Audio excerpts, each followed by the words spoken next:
Pemilu sudah berlalu. Sekarang masih berlangsung proses penghitungan suara.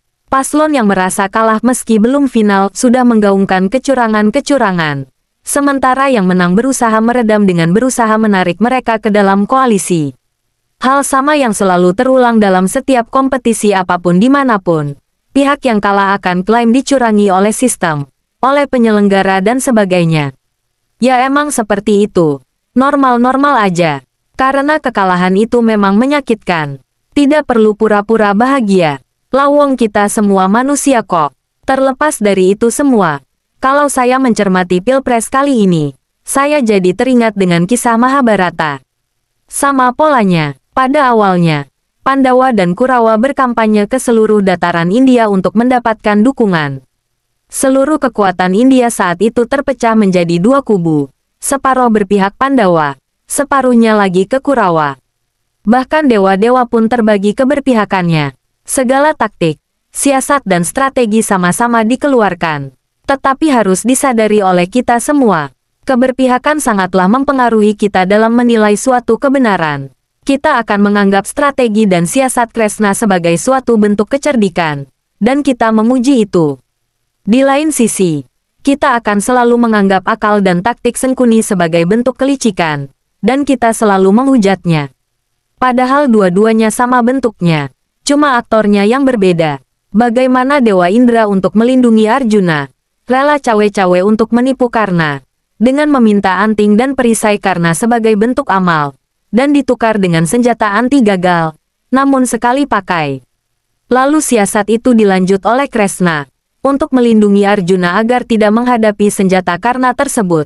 Disuruhlah Gatotkaca membuat huru-hara, membuat kerusakan hebat dan membunuh sebagian besar pasukan Kurawa. Terpaksalah Karna menggunakan senjata saktinya untuk membunuh Gatotkaca. Maka terlepaslah Arjuna. Kresna juga membuat Bhisma dan Durna bisa terbunuh dengan filsafat-filsafatnya. Dia juga membantu Arjuna untuk membunuh Karna, meskipun itu melanggar kode etik pertempuran. Dia juga menipu Duryudana, agar tidak mendapat semua kekebalan dari mata ibunya, Gandhari. Dan banyak lagi siasat-siasat lain. Semua dalil, filsafat dari Kresna itu memang benar, tapi itu tendensius, karena ditujukan untuk melemahkan moral musuh, dan untuk memenangkan dukungannya. Tapi apakah kita pernah klaim bahwa Kresna curang, licik dan melanggar etik?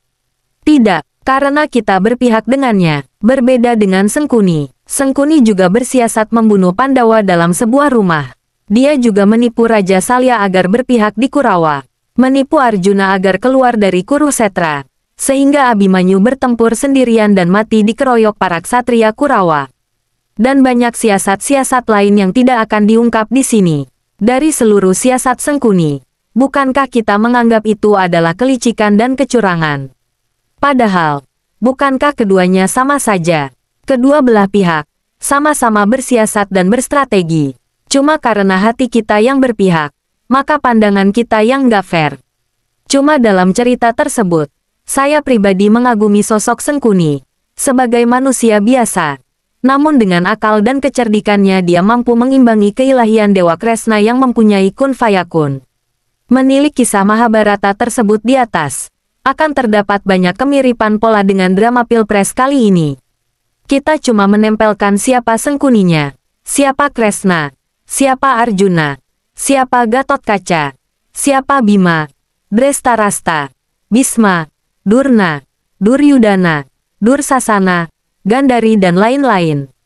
Hal yang perlu diingat, setelah Perang Bharata, Pandawa yang menang dan menguasai seluruh daratan Bharata, dan Pandawa berhasil membawa kedamaian di sana, kemakmuran bagi rakyat-rakyatnya.